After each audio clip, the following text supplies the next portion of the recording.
নমস্কাৰ স্বাগতম জনাইছো অন্য এটি ব্লগ ভিডিঅ'লৈ আশা কৰিছো আপোনালোক সকলো ভালে আছে আৰু আজি মোৰ বাবে বিশেষ এটা দিন আজিৰ দিনটোতে মই যুগ্ম জীৱনৰ পাতনি মেলিছিলো যদিও আজিৰ দিনটো মোৰ বাবে ভাল লগা কিন্তু আজিৰ দিনটো বেয়া লগা বুলিও ক'ব লাগিব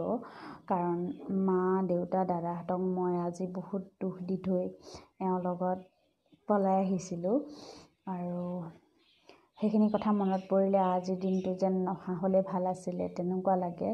বহুত বেয়া লাগে সেইখিনি মই প্ৰকাশ কৰিব নোৱাৰো কাৰো আগতে কিন্তু ভাল লগাবোৰৰ মাজতে সেইখিনিও মনত পৰে সেই কথাখিনিও মনত পৰে মাহঁতৰ অৱস্থা কেনেকুৱা হৈছিল দাদাৰ অৱস্থা কেনেকুৱা হৈছিল বহুত বেয়া লাগে কি কৰিব কপালৰ লিখন আছিলে বুলিয়ে ক'ব লাগিব আৰু এটো সুযোগতে মই মাহঁতকো ক্ষমা বিচাৰিছো মোৰ ভুল হৈ গ'ল আৰু যদিও আমাৰ এনিভাৰ্সাৰী ডে হলেও সেলিব্ৰেট কৰা নাই কাৰণ এও নাই তিনচুকীয়ালৈ গৈছে কিন্তু ভাবিলো আপোনালোকক গিফ্ট কিটাকে দেখুৱাও আৰু এও গিফ্টটো মই কালিয়ে পাই গলো আৰু কিন্তু মই যেটো এওৰ কাৰণে গিফ্ট বনোৱাই আনিছো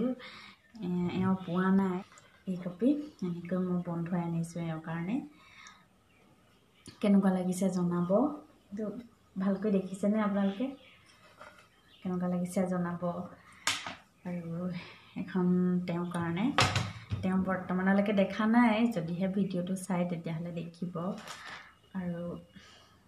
তেওঁ দিয়া গিফ্টটো হলে মই কালিয়ে পাই গলো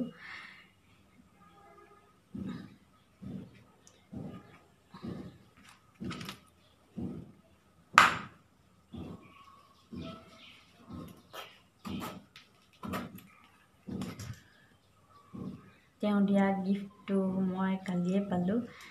এইটো মই খুলি দেখুৱাইছো আপোনালোকক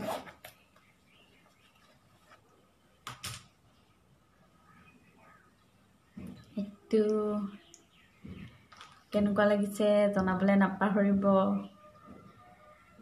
মই আপোনালোকক পিন্ধি দেখুৱাইছো ৰব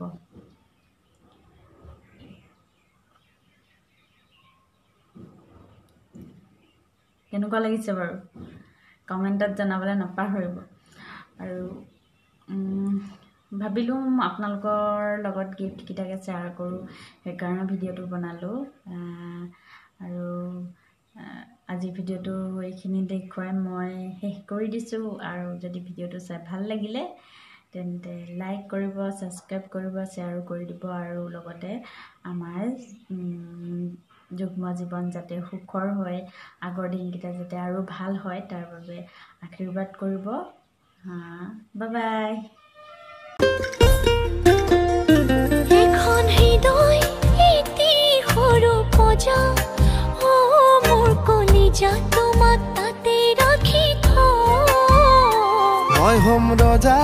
তুমি হবা ৰাণী